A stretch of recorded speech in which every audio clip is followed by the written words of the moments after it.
Okay, testing, 1, 2, 3, testing, 1, 2, 3.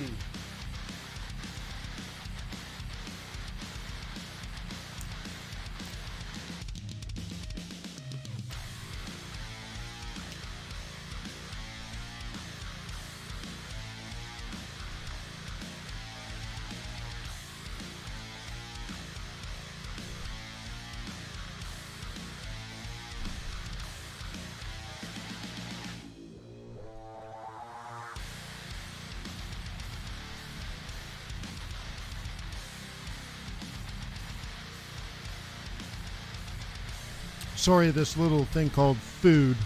Always forget. All right.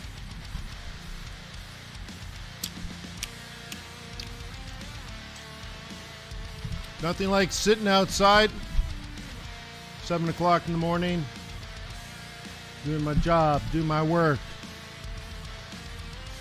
And I'm a lover. What's the saying? Do something you love and you'll never work a day of your life. You sacrifice, but you don't work. All right. Good to see you. 19 likes and a couple of thumbs down already, huh? All right. Well, without further ado, welcome to Forex.Today, the YouTube community of more than 18,000 foreign exchange traders stationed around the world. And synchronize our watches. 3, 2, 1, go.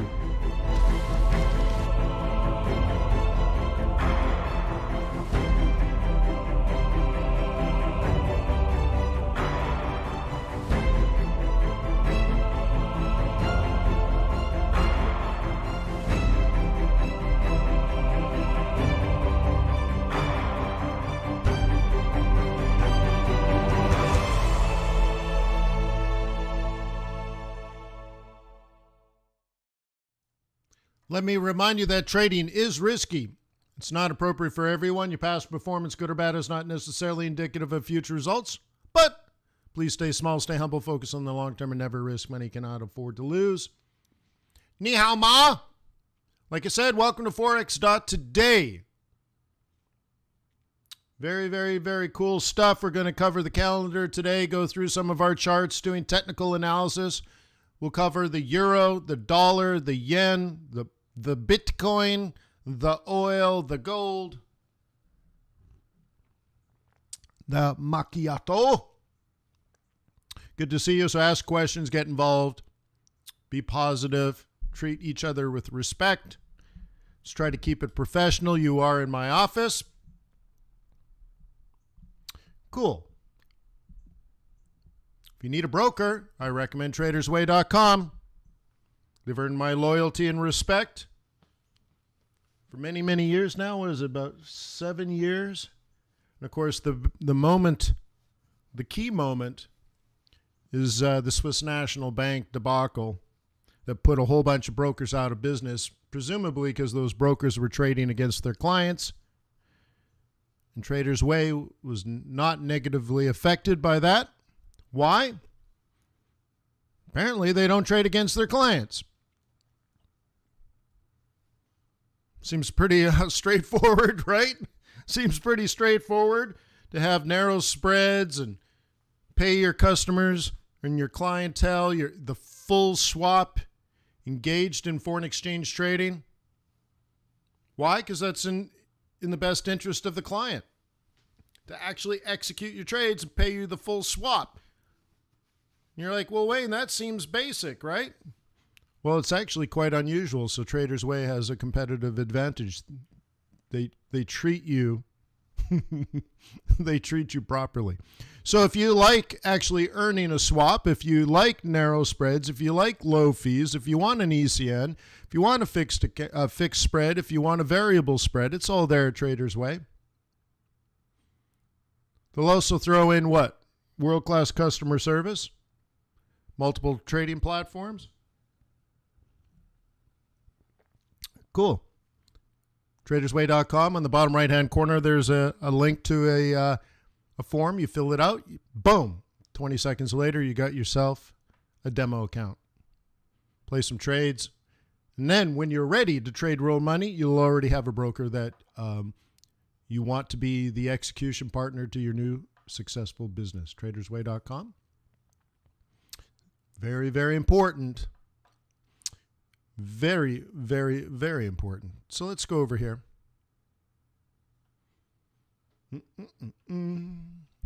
Cool. Aussie's up, Euro's up, CAD is up, Yen is down, Pound is up, Kiwi's down. All right, stay away from Kiwi, although it's trying to recover. Swissy's down, way down, and dollar's up. Now, this was one of the things we talked about in the swing trading group on Thursday. We have levels in which we could possibly, if not probably, take profit. And that we expect a pretty big, how do you say it, pretty big move in the dollar.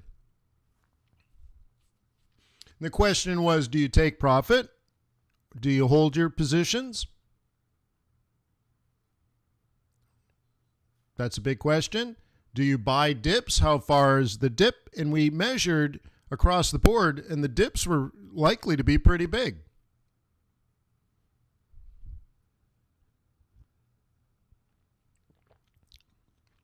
Nelson, I don't live in the country of Georgia. I live in the state of Georgia. And sure enough, anyways, on Friday, holy smokes. So it comes down to your opinion. If you see that it probably could happen, if not even should happen, what do you do? Do you take your profits? Or do you let them run and buy the dip? If you get a big move in the US dollar, like dollar strength like we see here, does that mean you're wrong? Does it mean you should get out of should you change your bias?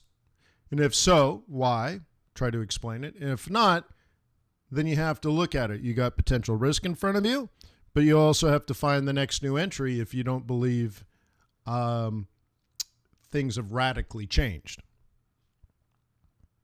Okay? So Theta says, May will be opposite to your fundamentals. Well, did I say that? No, I did not say that. What I'm saying is you need to make decisions.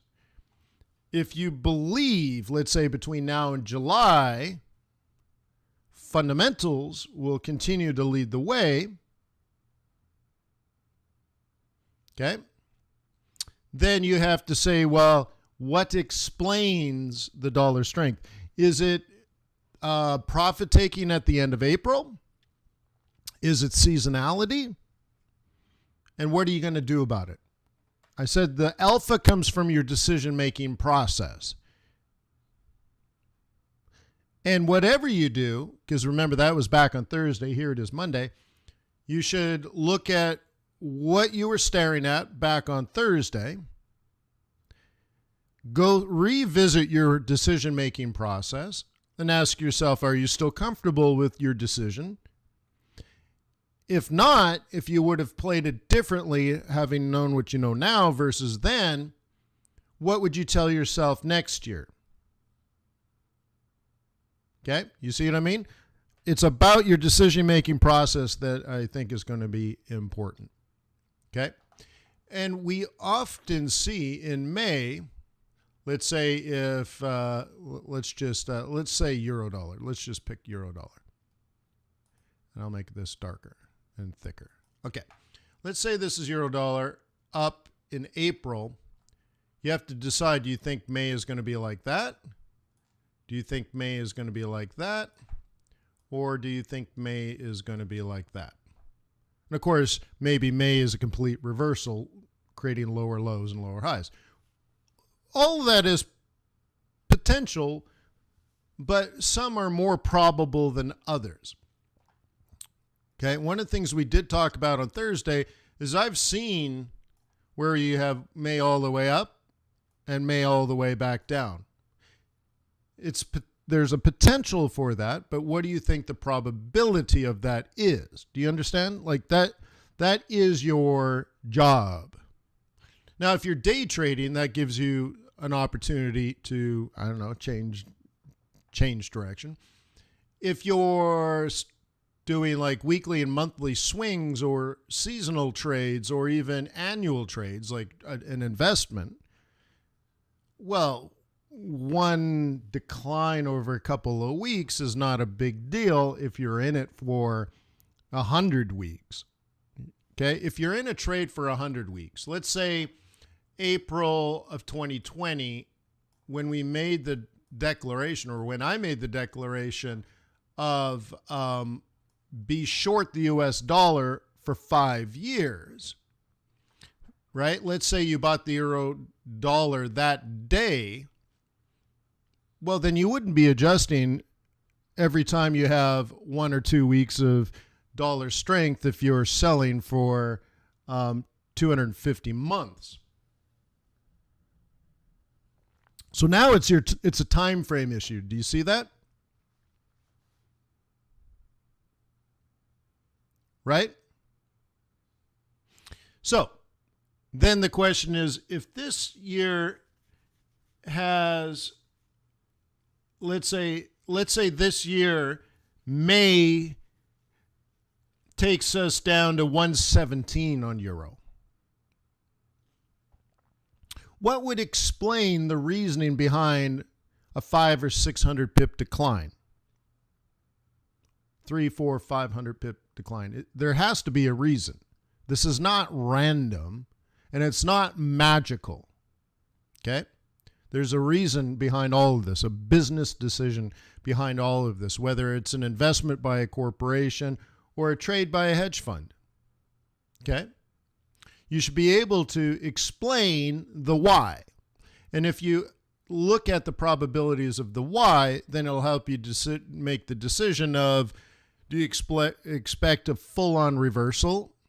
Do you expect a significant pullback? Or do you expect a small pullback?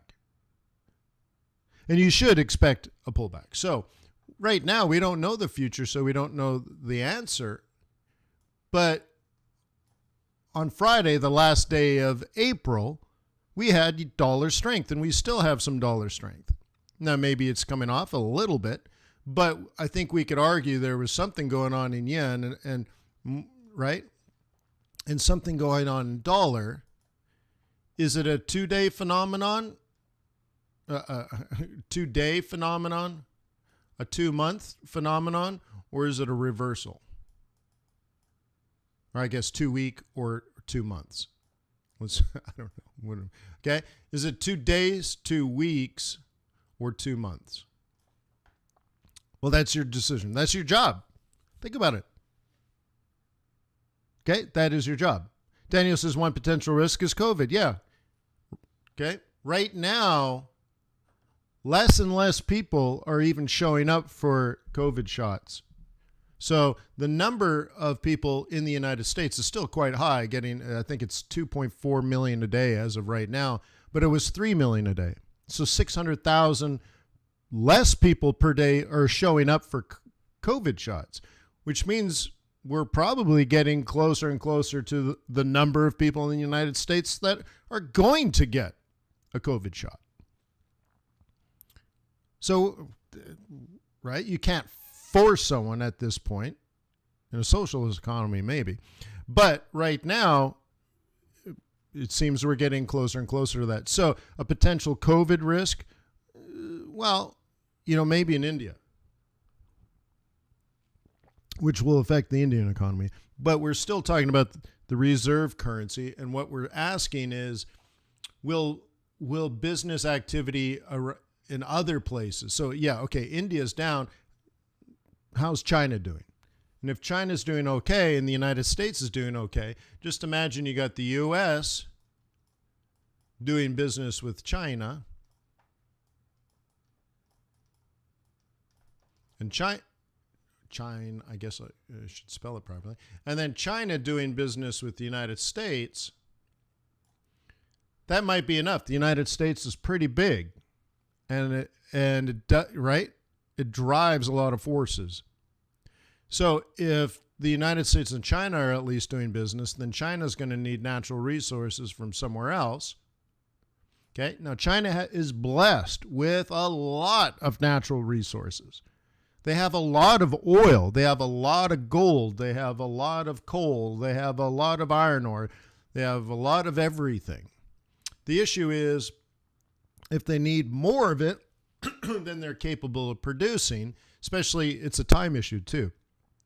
Like if they need lots of stuff right now versus over the course of a longer period of time. If they had a long period of time, then they could just use their own supplies. Man, I got a granola bar in my throat. Okay? But if they need more quickly, they're going to have to go somewhere else. So maybe like Australia.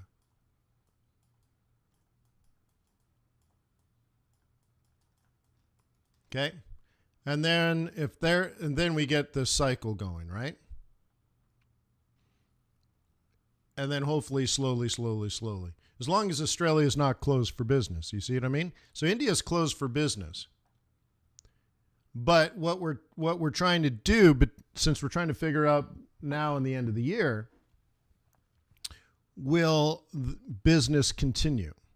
And if India is offline now and not exporting, maybe China picks up the slack. Or India comes online next year. And that's the next thing, too, because I think Europe comes online next year. The UK this year, the rest of Europe next year. So now you have to say, well, Europe recovers next year and India, right, comes online next year. Then we'll have more, let's say more potential growth, because that's what we're kind of looking for. Potential growth out of the Eurozone and India next year, which would then, of course, weaken the dollar further. So you might look at what's happening now and say, well, this is a seasonal move. This is an end of the month profit-taking move. This is India coming offline. Something to that effect. Because remember, if the Central Bank of India needs to stimulate their economy because of a second or third wave or whatever you want to call it in India, then the Central Bank of India is going to buy U.S. Treasuries. To buy U.S. Treasuries, they buy U.S. dollars. And now there's more rupee in the world and less dollar, so therefore the value of the dollar goes up, the value of the rupee goes down. Okay?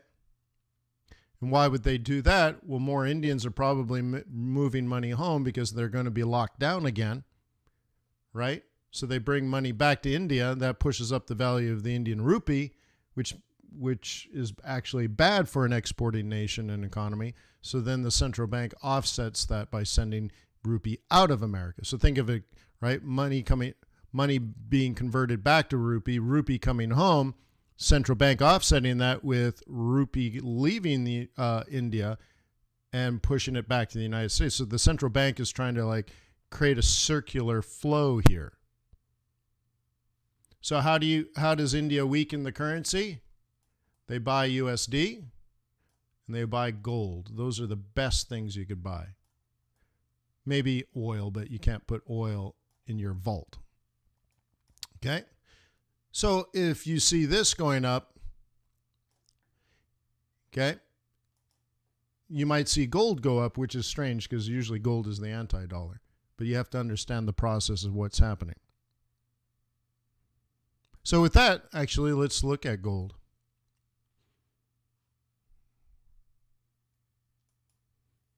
Holy schnicker-schnocker.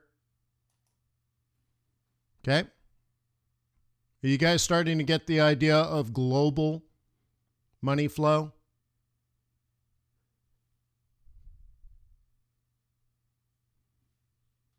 Are you guys starting to make these connections faster?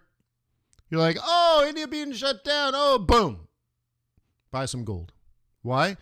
They want to devalue the rupee. Not really. Not devalue, but lower its value. There's a difference. So you might look at this and say, oh, India is buying gold.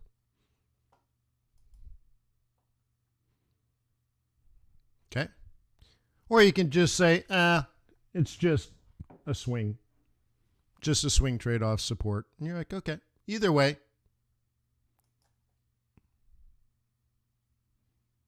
Okay.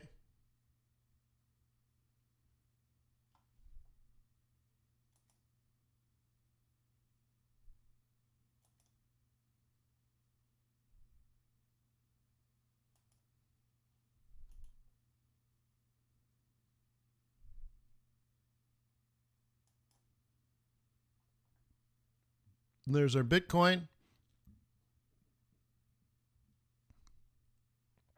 A nice little swing trade there. Okay. You're now out of position, so most likely if you're a Bitcoin trader, you're trading it over the weekend.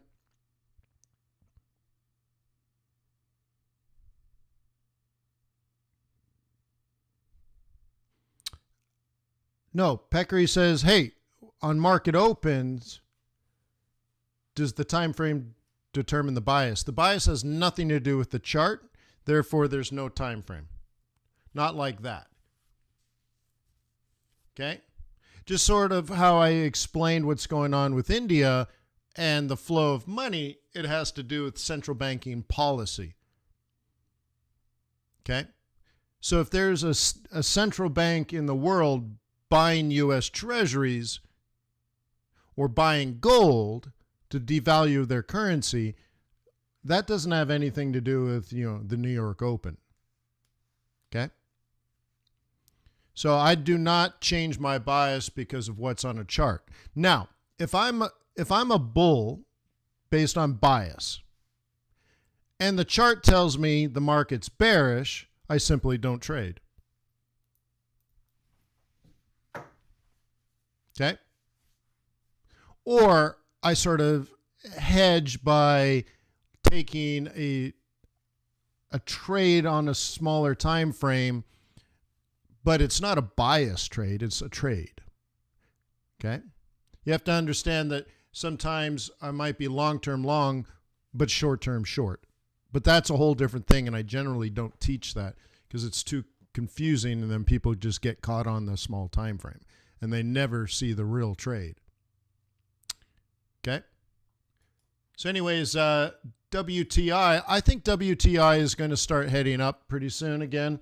I mean, it's always been up, even though it's been slightly more down. As we approach this orange line, there's more and more reason for oil to go up. But research has shown over the weekend, you're spending time on the weekend analyzing, right? Research has shown over the weekend by experts, they say the ice freeze in February in Texas. That's not a B, it's an M. Right? Reduce production by 800 million. Geez, I can't get any of this right today. 800 million barrels per day. Million barrels daily. Okay, a decline in supply. Now that they've had a chance to actually analyze what really happened, does anybody know the number?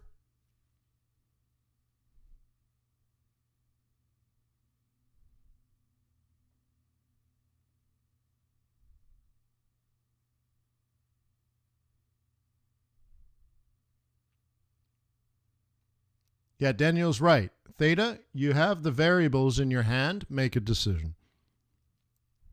Your decision-making process is your alpha. You cannot influence the beta, but everything you do is alpha.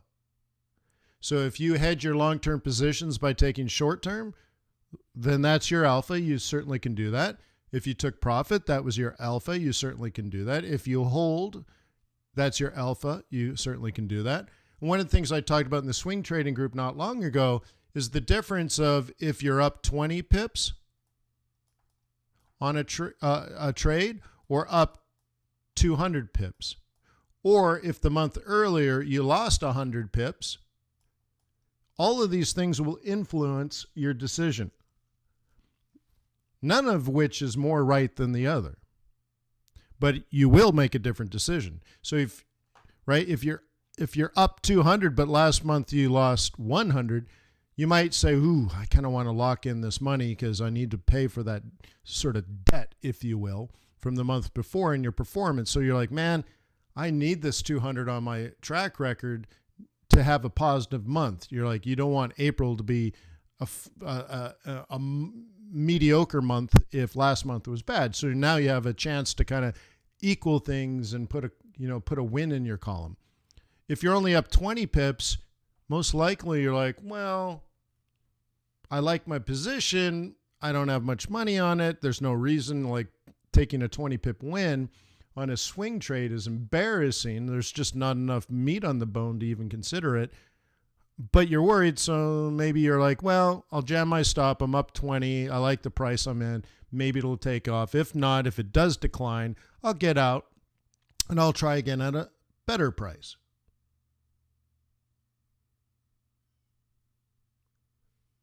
Okay. AR says, does Trader's Way allow trading on Bitcoin? Yeah, and that's how I just opened up a chart 3 minutes ago. Anyways, so going on this, does anybody know the real number here? I don't know why I have support. It's supposed to be supply. Too much coffee or not enough? Supply. This is supply, sorry. So supply, they thought, would be negatively impacted by 800 million barrels per day. Do you know the actual number now? This will influence oil prices as the rest of the world figures this out. But I've already done the research, so I've already included it. Type in a question mark if you hear me, you just don't know.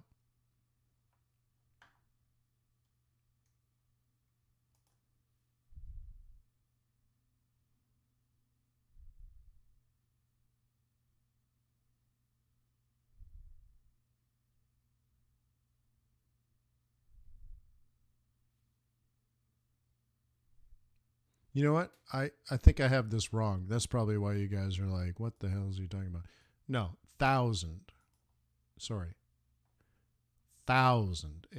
So we'll put K billion a day. 800,000. That makes much more sense, right? Negative 1.2 million barrels a day. I'm just used to thinking million barrels per day. So they're off by 50%. It's 50% worse. So you have to look at, like I've asked you probably now 8 times, you need to look at the 5-year range of the season and where we are now relative to the 5-year average, and then our abilities to meet that, and then, of course, how the 5-year range changes, because it's more than a range, so you have to, I don't know, I'll just make up okay, let's say that's a typical year of supply, and then you'd have a sort of it looks something like this. And you have to find, and then you might find out this is where we are now. So let's say this is May, and typically we're doing this, but now we're down here. What would this do to price? Or if we're here, what does this do to price? Or if we're here, what does this do to price? If we're here. So you need to do the research, and I've shown you multiple times how to do it. Okay? But the thing is now, the United States is producing less, and less than the less we thought. So how does less supply inside of the 5-year norm, inside of the seasonality, how does that impact price? Okay, so you should look at that. And if you looked at that, you might look at like for example, okay, and you're trying to make the decision by, let's say, by the end of the year, are we going to be higher or are we going to be lower? Okay, so we're at 63. Okay, let's say, do you think we'll be at 83 or 43? At the end of the year. Okay?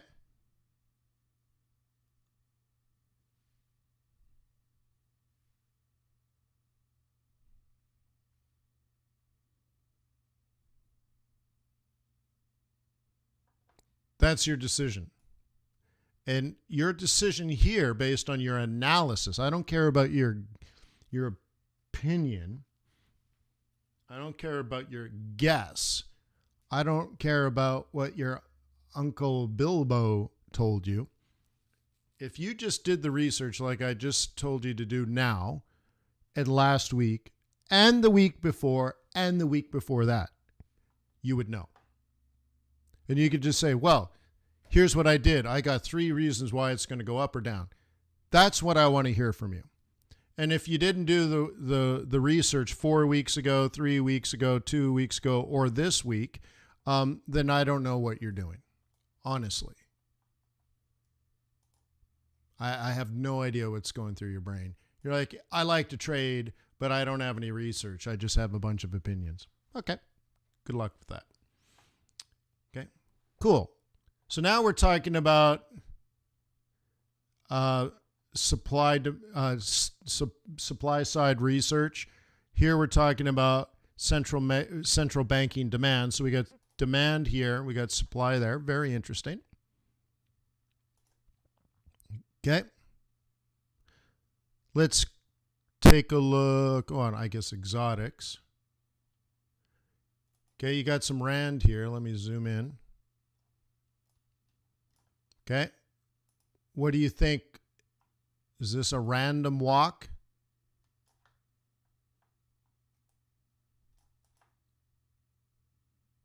Okay. Where will bears be challenged? Right here. Okay, so you have a monthly swing down, okay, and a weekly swing down. But price action is currently bullish.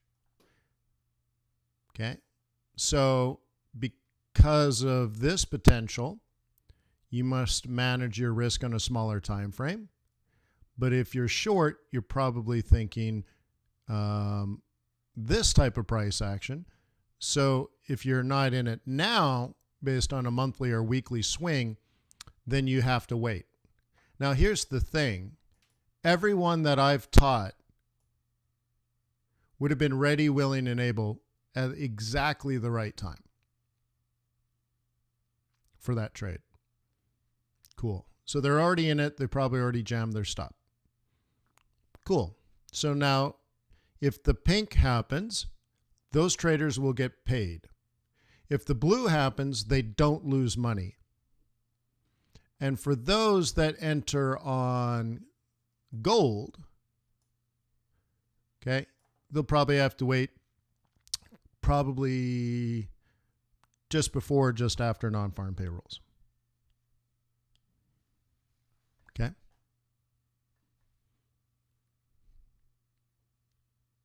Okay. Let me ask you.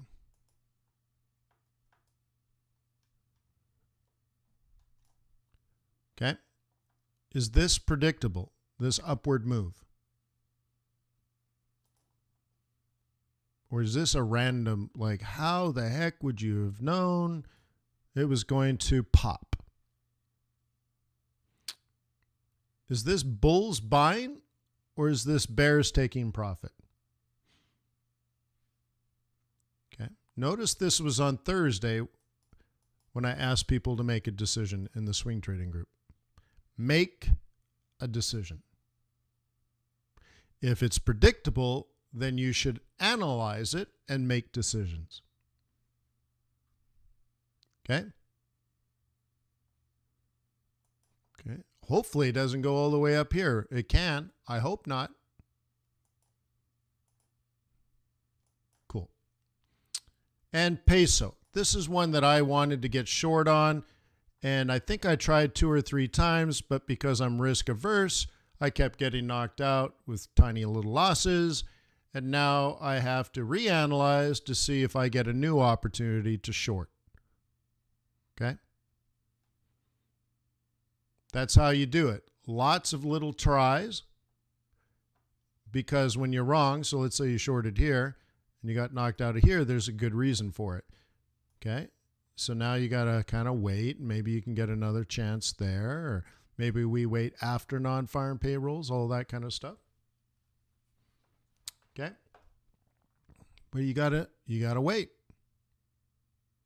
Gotta wait your turn. Price and time.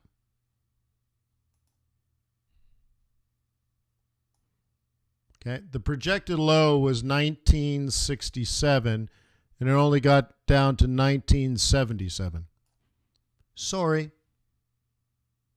Okay, if you sold at 21 and got this down to sub 19, that's a pretty decent trade for the month.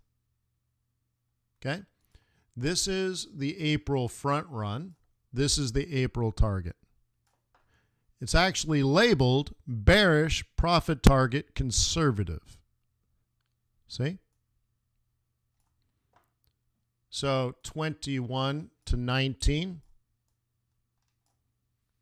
Good enough for the girls I go with.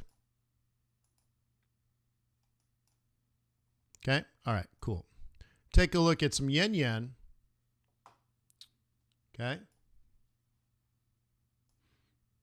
Are we still going for 87?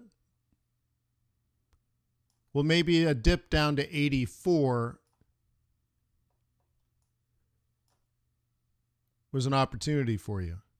You're like, Wayne, there's only 300 more pips into this move. It's not enough. I need more than 300 pips. Well, for the month of May, it only says to 86. But this is a June target.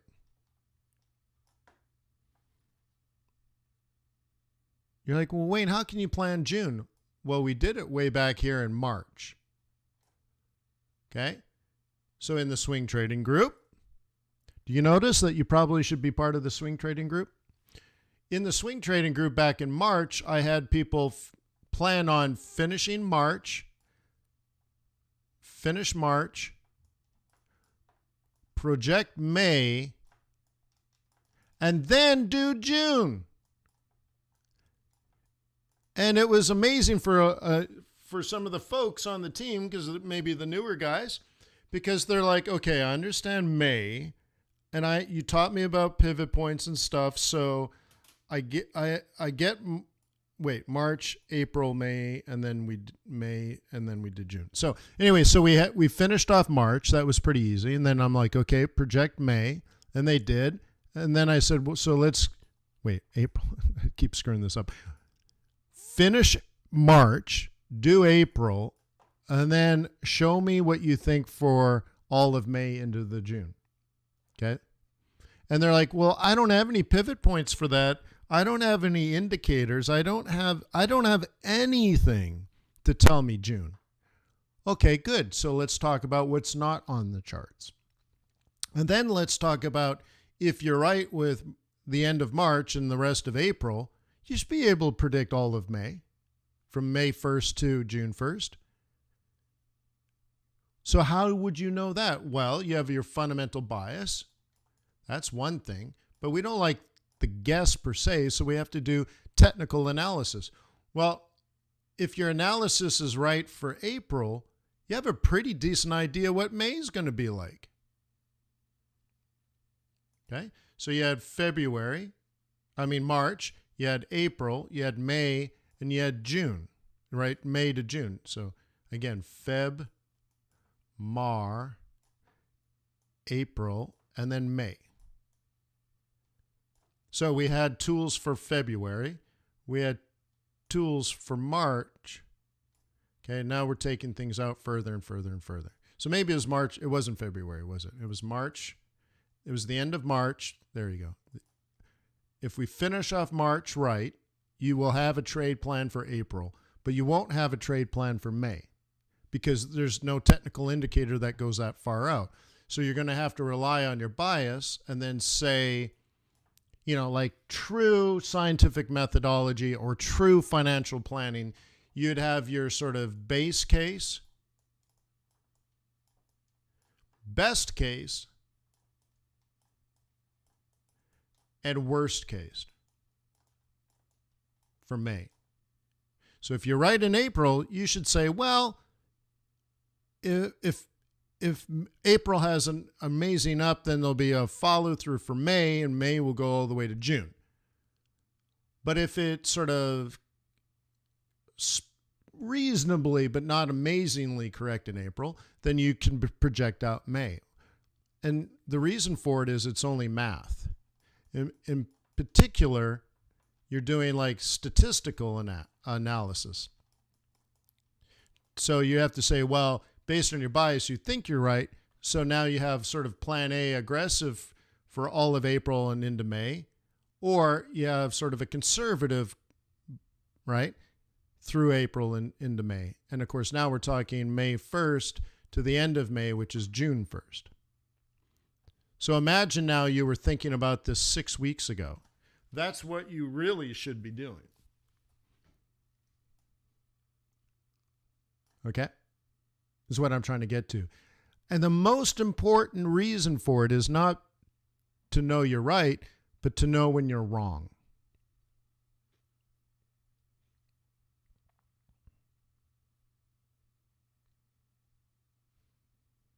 Okay? Being right is easy. You do your analysis and it comes out generally as you thought because you did proper analysis. Most importantly, as a trader, is to do your analysis and then know when you're wrong so that you can stop doing your strategies. Knowing when to stop your strategy is significantly more important than when to implement your strategy, because the theory is you're always implementing your strategy. You're always ready, willing, and able.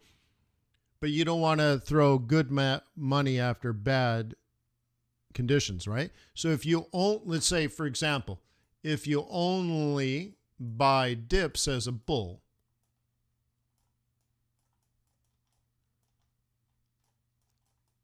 and you don't get a dip but you get a drop, you stop. You stop buying dips because there's no dips, there's only drops. And of course, the difference between a dip and a drop is this. This is a dip. This is a drop.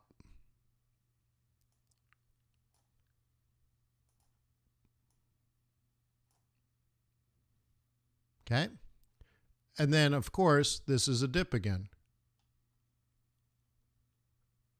So you buy dips, but you don't buy drops. Big difference. So when you're wrong, you back off and you wait, or you regroup. Okay? All right, so take a look at this one. Somebody planned that out. That's interesting. Okay, piggy, piggy, piggy. I guess this is an opportunity to start our calendar analysis. Is there anything that would push this up or down out of this range?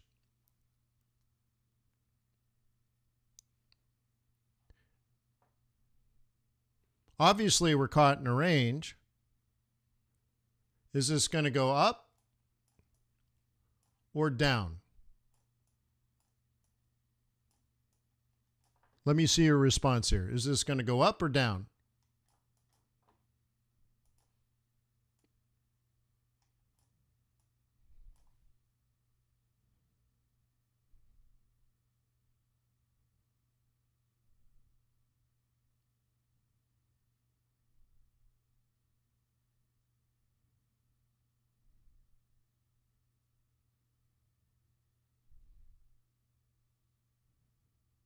Why?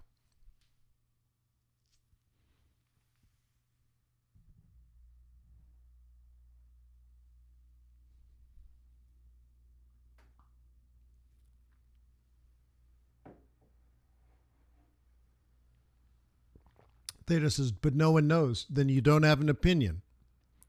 You must do research, Theta, to have an opinion. If nobody knows, you can't be a professional. If you don't have an opinion, you can't be a professional because people will pay you for your opinion. So if you're like, well, nobody knows, then you don't have an opinion, and therefore no one knows how to invest money into you. You're like, should we invest money in you? And you're like, well, I don't really know. Okay? So I'm not picking on you. I'm telling you, you should do enough work so that you have an opinion. Okay? So think of it right now. Japan doesn't have inflation, and they just changed their CPI basket to be less inflationary. So not likely yen's going to get strong unless the world collapses. All right, the whole world goes back into COVID. But again, the probability of that right now is not likely, in my opinion. So it's not going to be yen strength. Well, what about pound? Are we going to, right? If yen is going to maintain weakness or neutrality, I said at least neutral. I never said yen's going to get strong. I just said relative to the dollar, maybe less weak.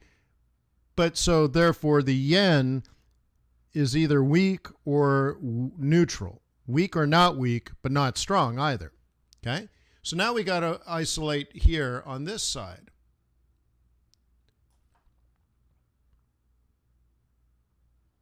So Daniel says we got BOE meetings this week. Yep. What else is going on at the Bank of England?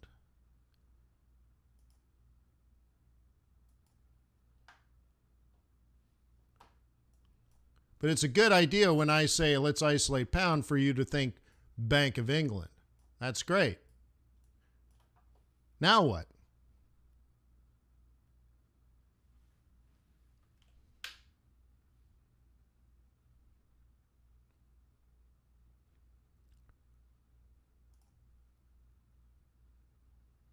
What's the Bank of England thinking about doing?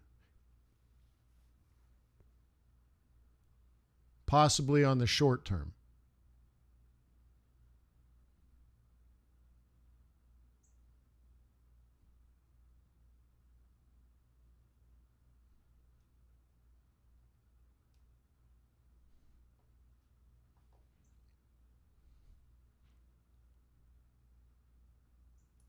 Taper.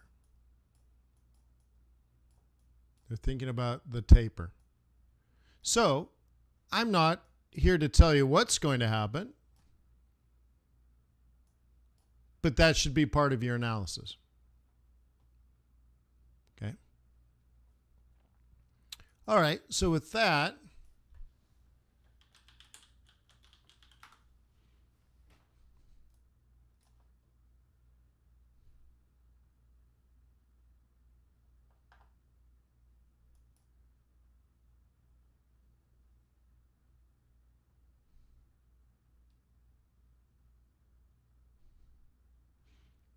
okay. Powell speaking. Should you listen? Maybe. Cool. Australia, home loans? Are people buying new homes? That's probably important because that pushes up I. Okay. Y is equal to G plus I. Oh, G plus I plus C. I know it's out of order, but it doesn't matter. So if home loans are going up, investment is going up. And of course, you want I higher than depreciation. Depreciation is on a schedule.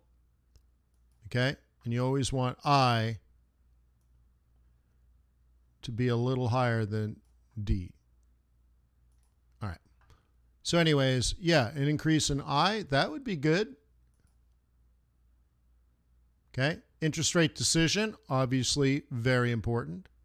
RBA statement, obviously very important. Okay. So I would expect Aussie to start moving. Maybe you were on it yesterday. Maybe, right? Maybe you were on it last week. Maybe you think this is going to 87. So maybe you bought at 84. I don't know what you did. Cool.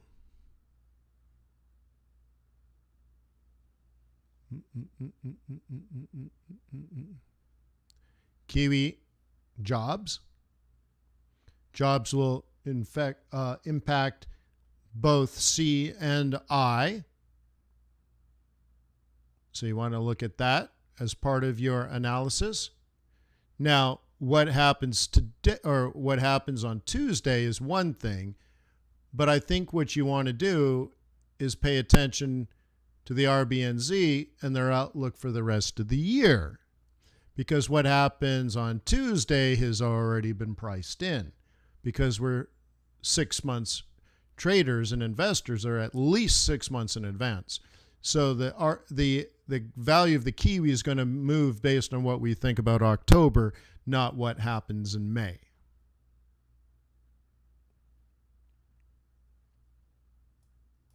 Okay.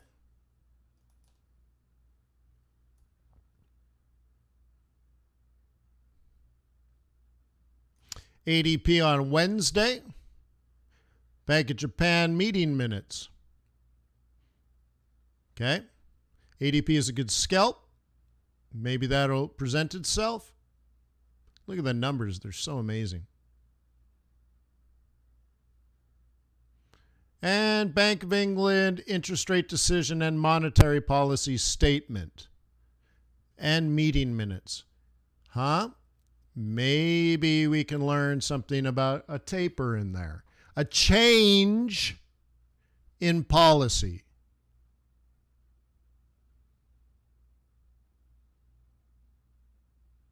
Okay. Check this out. 17,000. Oh, it's 18,000.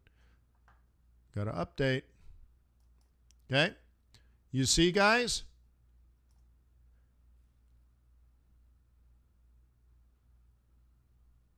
Wouldn't it be nice if you already had a trade on with your stop at break even? Well before Thursday?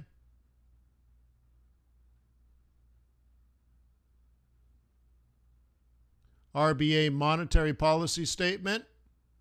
Nice. Chinese import and export data. You guys think this is important? Whether they're exporting products to places like the United States and whether they're importing products from places like Australia. Yeah, that might be interesting, huh?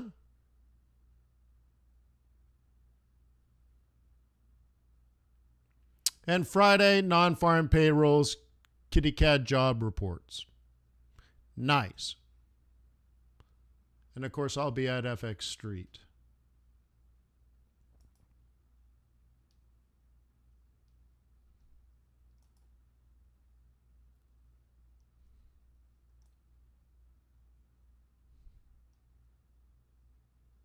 Okay. We got whacked recently on export data out of China. I think there's some holidays in there and some stuff. So obviously, I'd like to see a big number, not a little number. Okay.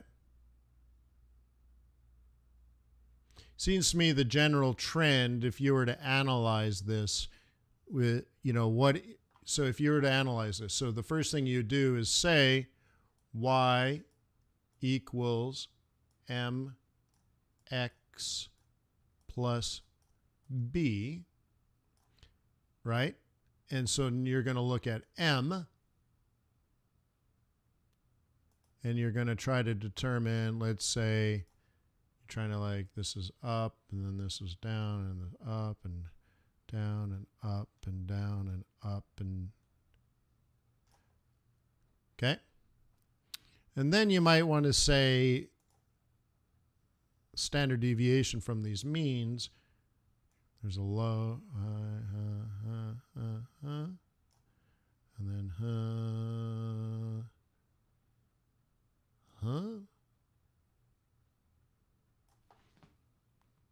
maybe, or maybe you connect these ones. Well, see, you got to have this one in your data set. So maybe it's more like this.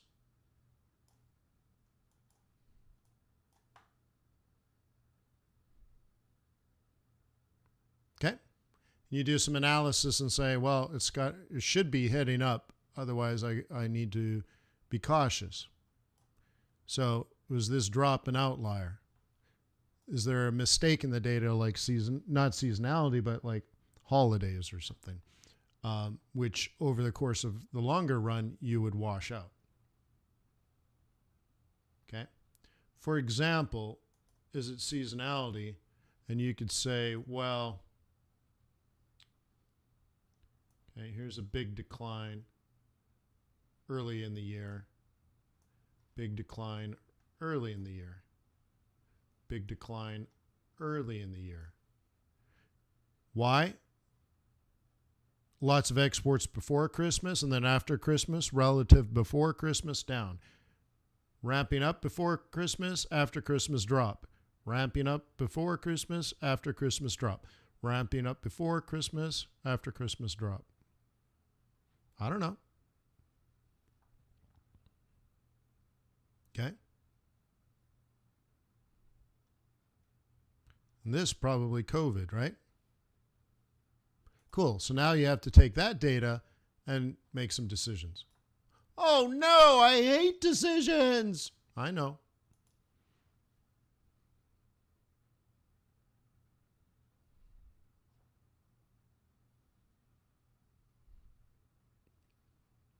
Okay. Convergence between the yen and the dollar. Dollar on a trend of weakening more, right? Right? Dollar on a trend of weakening while yen looks to be strengthening a bit. Swiss franc is neutral. Pound is strong. Euro is strong. Well, pound is actually sideways and euro is gaining strength just as the dollar's weakening. Well, who would have thought that? That's exactly what we talk about. Thank you, Forex.Today.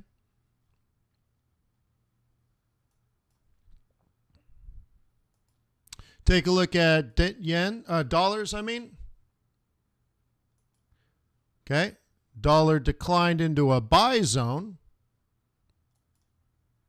Okay. Which is interesting because we said here on Thursday, you need to make a decision. Is it going to come back here to the buy zone? And sure as shit through a goose, it happened. I only say that because there's typically 15 geese in our yard, plus their babies. Oh, and I had turtles laying eggs in my yard on Sunday as well, which makes sense because it's Easter Sunday in the Ukraine. If you're Orthodox Catholic, you'll say, oh, turtles laying eggs makes sense.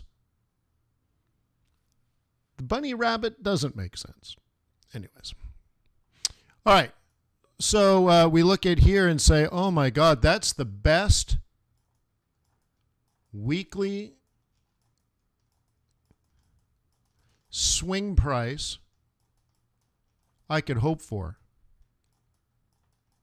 And it occurred on the first hour of the week. Huh. Well, that's interesting. Yeah. Let's go swing trade, bro. And conservative target is 39.80. Cool. Nice. Peso we already did. Kitty cat. Kitty cat just didn't have much of a decline at all. In fact, is kicking off the 4-hour 21, which is what? An out of position setup. So it's an OOP, which then, if it takes off, we're likely hit our target early around here, let's say in the next couple of days. And if so, might be some profit taking. Okay, that's an OOP to PT setup. And euro we did. No, so that was pound. Sorry, I thought that was euro for whatever reason.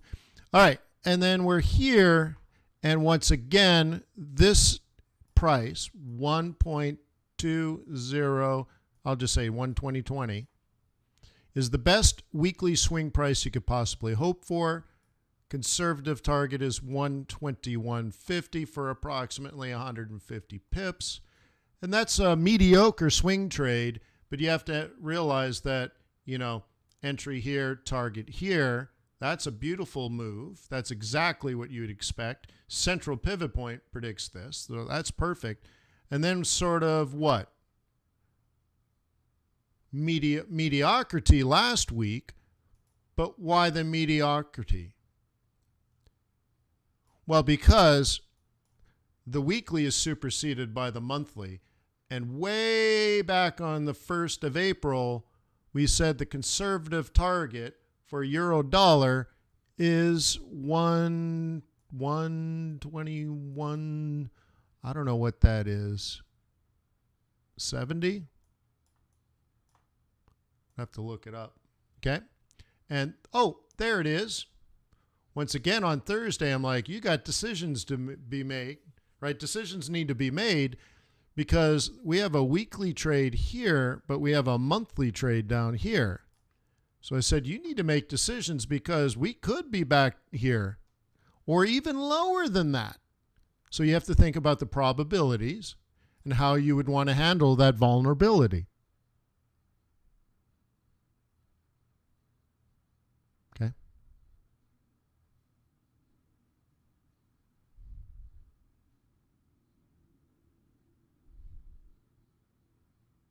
Okay.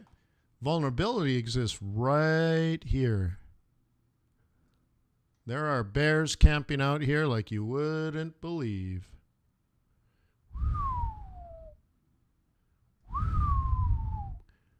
If you were a bear, you're thinking this faux show.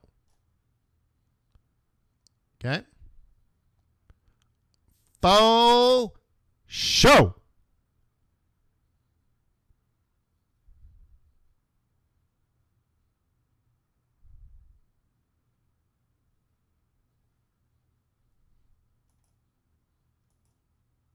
Okay? And so let's see. We did commodities, we did exotics, we did yens, we did dollars. Any requests? We did the calendar. We did some fundamentals on oil. We did some fundamentals on gold. Anything else?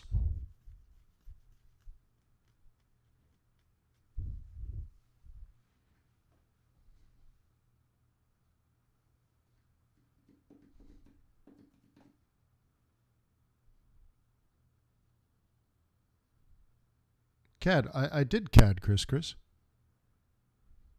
I just very specifically.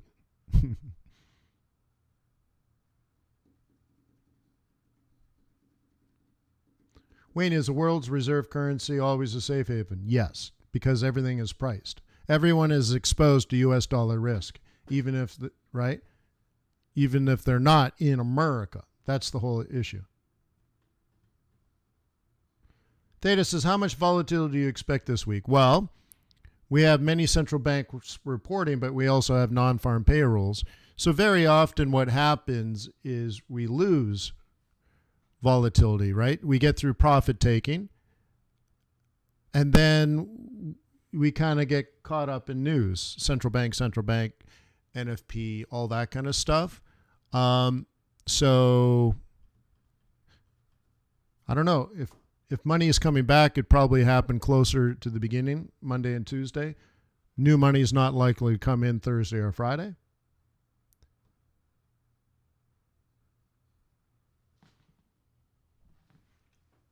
And yeah. Okay. Brandon says, explain front running. Entering a trade based on analysis of Monday, except you do the trade on Thursday. Front running requires you to think 2 or 3 days in advance.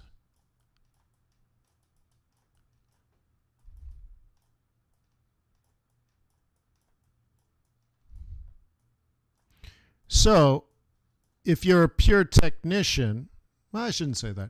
If you're on a 15-minute chart, you probably can't think, right? If you trade somewhere between the 5-minute, 15-minute, and 1 hour only, then you can't think 2 or 3 days in advance. You just can't. So you can't front run. So typically on Thursday, okay, what I'm planning on Thursday, so I open up my charts 7 o'clock in the morning on a Thursday morning, I'm considering Monday. I'm not analyzing today. Okay? Thursdays are typically profit-taking days. Okay? So I'm typically out on Thursday or Wednesday. Depends, right? So I'll change it. I'll change this because there's a lot of times I'm in on Thursday. So let's say on Wednesday, I'm out. That's an out day. That's a profit-taking day.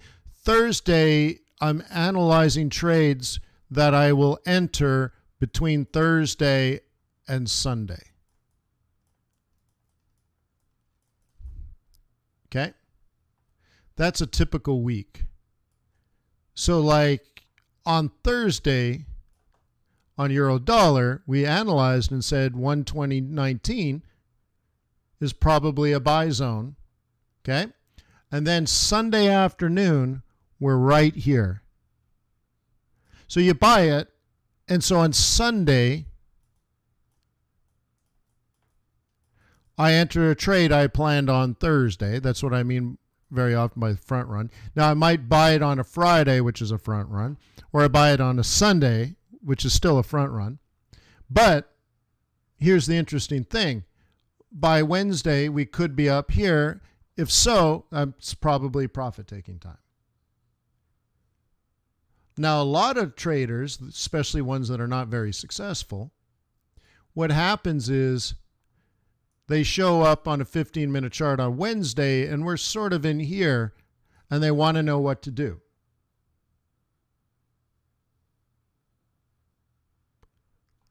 I'm like, do what?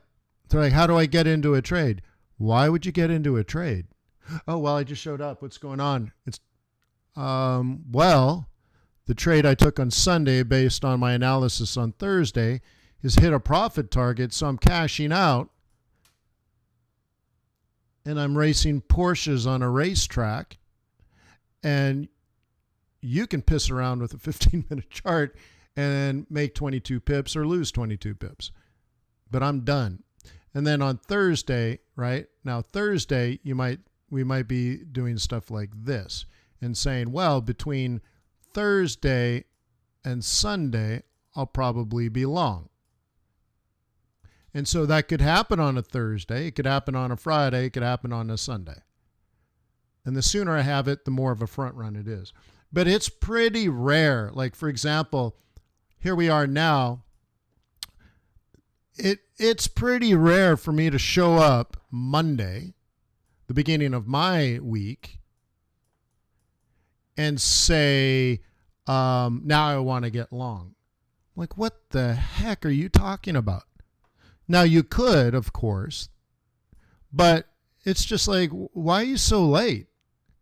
Because what I teach is this is the price. This is a secondary trade. This is your New York Open. But you should already know that, for crying out loud. Right?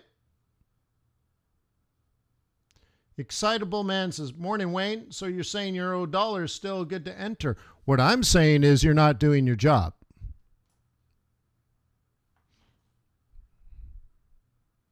Okay? Because if you're making these decisions on this chart here, this is bearish. If you're making your decisions on a 4-hour chart or a daily chart, this is bullish. So if you're like, so I can still be a bull, I'm like, you don't get it. You're not understanding. There's a disconnect. And the disconnect is if you bought in here and this collapses because it is bearish on the over the last, let's say, day and a half, it's bearish. So if it does continue bearish, which it could happen, you'll get knocked out at break even or -3. And I'll say, hey man, that was a good swing trade. You really tried. You got a great price. You were clearly ready, willing, and able on Sunday. You did a fantastic job and lost 3 pips. Somebody trying it now is facing this pressure and facing this pressure, and they're probably not going to be successful either way.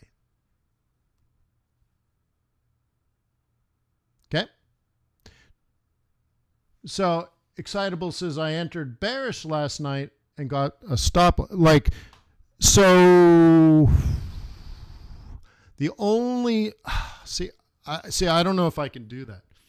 I guess what you did, and now this is really me guessing, is you're trying to sell off here, maybe what, an hourly 21? 4 hour 21? No. See, I don't know how you could enter that trade. Okay. So my rules of engagement are such. Well, you know what? No. Go to FX Bootcamp, pay the money to get in the courses, learn how to trade this properly. No, I just literally, it doesn't fit any rules of engagement. If you sold this, I can't, I don't know. No, I'm sorry. No, you got stopped out for negative and it probably wasn't a lot. So that's okay. But I don't understand what you did. I can't fathom that short. You're out of position, but you didn't trade an out of position setup. You didn't sell at resistance, not a proper, right? And all that kind of stuff. So I tried to stretch it to kick off of a moving average, but there wasn't the proper moving average in that situation. And I didn't see market resistance or even price resistance. So I don't know how you sold that. I couldn't do it. I was trying though, right? I'm not trying to like say you're wrong and I'm right. Like I tried to figure it out so we could talk about risk management and stuff. I can't figure it out. I don't know how you did it. You were going with the major, here's the thing. And so I don't know where you got that, but under my rules of engagement, what you did is impossible, Excitable Man. So you're going with the major moving averages and stuff, but it's still not a good trade. There's way better trades if you're a bear. Like that's just not a good trade. But you might have learned that from somebody else. And it makes sense. Like everything's falling. Like I said, it's been bearish for 2 days. So I get that too. Like I really do. But that's not a good trade. No. Now, your risk management might be good and you got out without it being punishing. Yeah, you know. Well, the thing is, I have to kill that. Right? Like, I'm not saying you being bearish is wrong. Shoot. But, like, dude, like, that's a decent trade. Okay? If you're a bear, like, put it this way. If I'm using market forces, I can only sell here and really here.